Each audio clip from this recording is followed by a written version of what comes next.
Hey, welcome back, everybody. Have you heard the news? The news is Justin Trudeau personally invited the old-timer Nazi to Parliament. Remember how the Speaker resigned? He was put under the bus. You know, it's my fault. I'm the one that invited the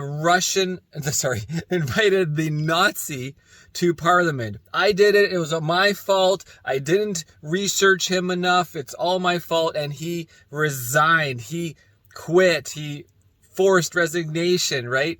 But now we all just learned that Prime Minister Justin Tyrant Trudeau personally invited the Nazi, and now they're discussing it in today's Parliament. From a community organization, obviously the Prime Minister had no knowledge of this, but here we know what is happening over here. We are voting today at third reading on the Canada-Ukraine Free Trade Arrangement. Mr. Zelensky stood there and asked us to pass this. Their opposition to this bill is a moral failing of historic proportions in response to an effort to support our friends in Ukraine and repel the Russian invaders. The honourable member from Thornhill. What an embarrassment it must be for the House Leader to have to clean up the Prime Minister's mess every day. The invitation had the Prime Minister's name on it. It came from him, and for months he said only the Speaker invited him. It turned out not to be true. His own House Leader said that the invitation merited a Speaker's resignation. The Speaker resigned because of him, and all of them watched him do it. So will the Prime Minister be subject to the rules that he imposes on everyone else? Bam! What she means is the Speaker was forced to resign because he invited a Nazi to Parliament. But it was actually Trudeau that personally signed the ticket for the invitation, so he should be forced to resign. Not including that 75% of Canadians want him gone. And that's 75% of the entire population who has no idea what's going on. But still, 75% of the population want him gone. The Honourable Government House Leader. Again, Mr. Speaker, another small conflagration to mask their larger historical moral failing of not supporting the people and the armed forces of Ukraine and the President of Ukraine, who stood in this very chamber not months ago and asked us to support the Canada-Ukraine Free Trade Arrangements.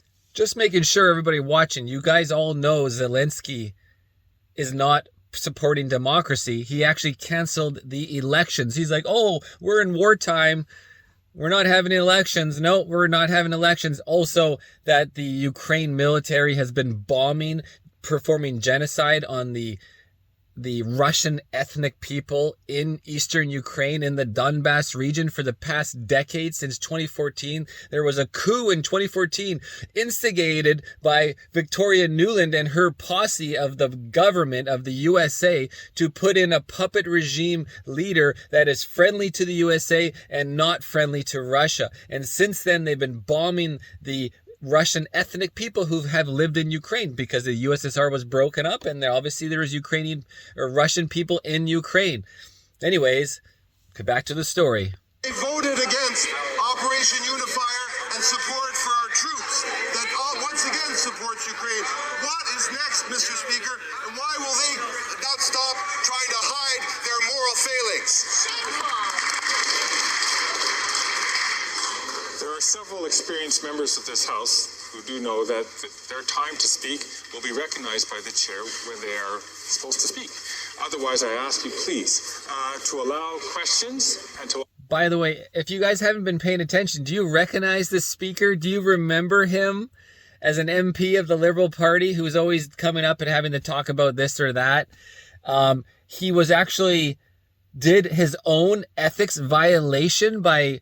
what was he doing? He phoned up like a school or university to try to have, something personally done. I can't remember, but you guys may. But yeah, he had an ethics violation breach, and now he's the speaker. Answers to be given so that the speaker can hear it, and so can anybody else who's participating here.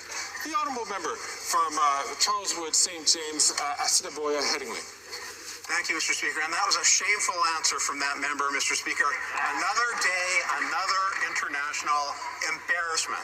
After months of denials and throwing the former speaker under the bus, now we learn that it was the Prime Minister who invited a Nazi to a reception with President Zelensky. He forced the speaker to resign, to take the fall, so he could avoid responsibility and cling to power. After 8 years of this Prime Minister, he is not worth the cost to Canada's reputation. Why did the Prime Minister invite a Nazi to a reception with the Ukrainian Prime Minister? Here, ha ha. Community event was held with the President of Ukraine, to which over 1,000 people were invited. In fact, some Conservatives were invited to that, Mr. Speaker. But we're not talking about any of that today because they care about this. They're pretending to care about this. This is fake outrage. Why? Because today we are voting on trade arrangements with one of our closest allies, the people in the country of Ukraine. Would you guys prefer if I just fast forwarded through this bullshit rhetoric, double speak, not giving any answer, and just get to the Conservative side? I think that's more appropriate, right? The Honourable Member for Mégantic-Clérable. The Prime Minister just keeps misleading this House. Mr. Speaker, the Prime Minister told this House on September 27th that he had no idea that a former Nazi would be involved in the events surrounding President Zelensky's visit. But now we know that the Prime Minister had personally invited that Nazi to his private reception in Toronto.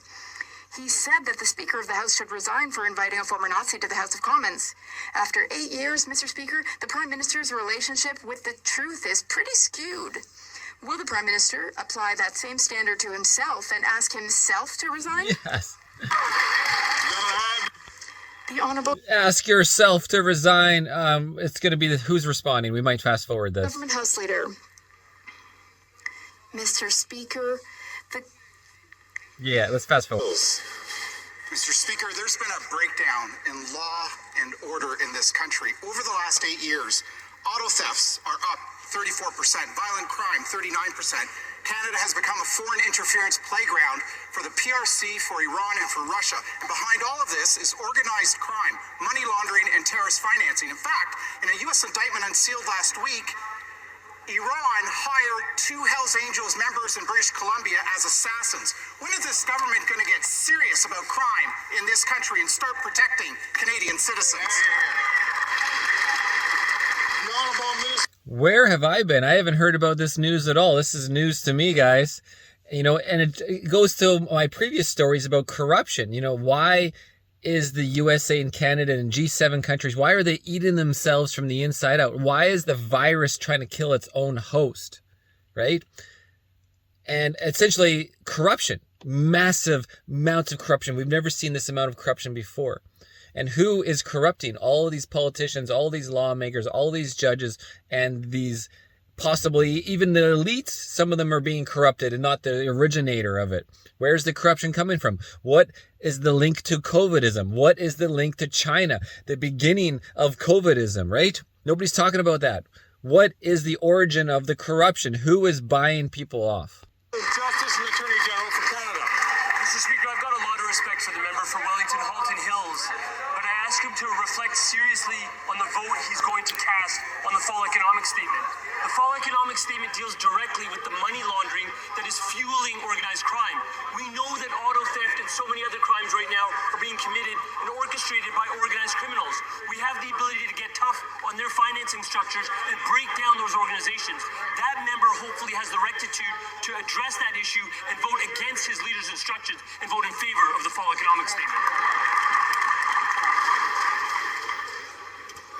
The honourable member from Wellington Halton Hills. Mr. Speaker, Bill C-59 will do little to combat the problem of organized crime and money laundering in this country, which the government's own estimate says are $133 billion a year, equal to 5% of GDP. This government has ignored numerous reports and protected lawyers from money laundering and terrorist financing law and failed to crack down on Canada's big banks and their funneling of money laundering and terrorist financing through our financial system. So when is the government going to subject lawyers to federal law and start cracking down on our big banks and the gobs of money laundering going through our financial system?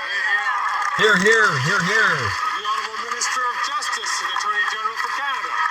Mr. Speaker, again, I would ask that member to use the reason for which he is known in this chamber. think about the votes. Can you believe this guy's the Attorney General of Canada now? What?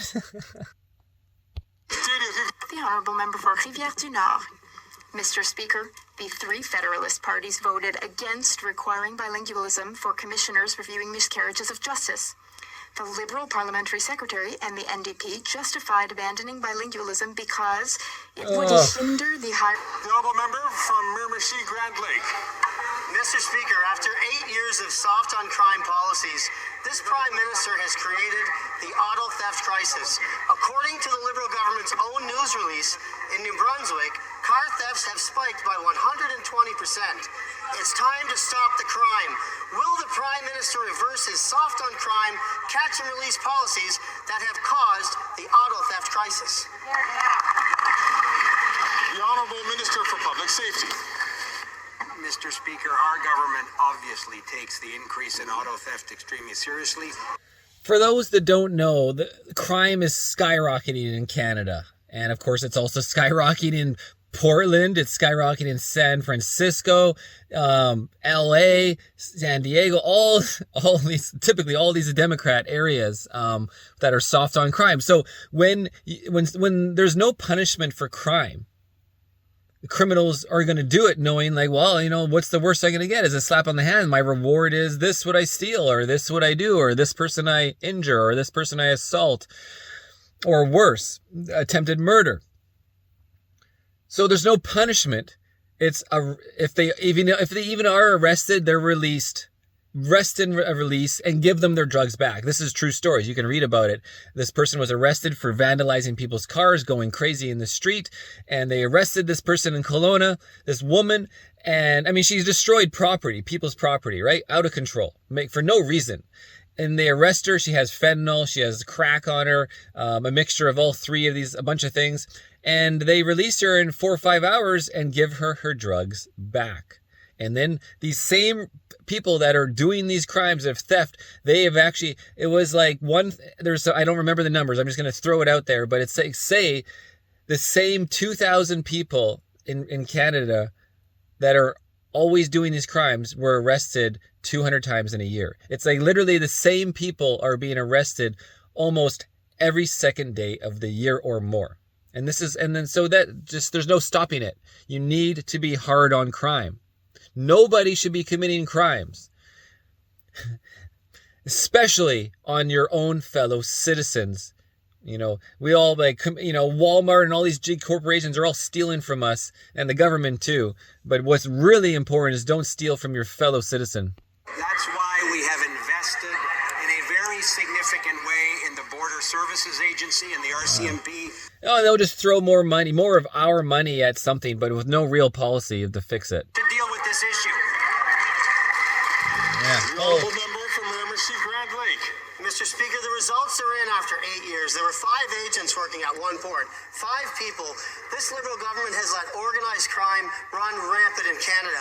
The Prime Minister's not worth the cost or the crime. His reckless policies have caused an explosion in car thefts. He's responsible for the ports. He's responsible for the RCMP and the criminal code. These are federal responsibilities. Car thefts have spiked 190% in Moncton, 93% in St. John. Will this Prime Minister finally reverse his soft on crime catch and release policies? The Honourable Minister for Public... And he's not. We all know he's not. I mean, all this is just talk. And we all know the Prime Minister is trying to take the ship down and sink it. Just like Biden in the USA, just like Macron in France, just like the Australia, the New Zealand, all these G7 countries. It's the virus that is trying to kill the host. These guys are all cancer, and they won't stop until the country is dead along with themselves. We're going to leave it right here. Maybe we'll make a part 2 and continue. This is Ernie Racing News, guys. Marcel, thanks for watching. February 6th, 2024, question period. Canadian bullshit parliament. Just bullshit.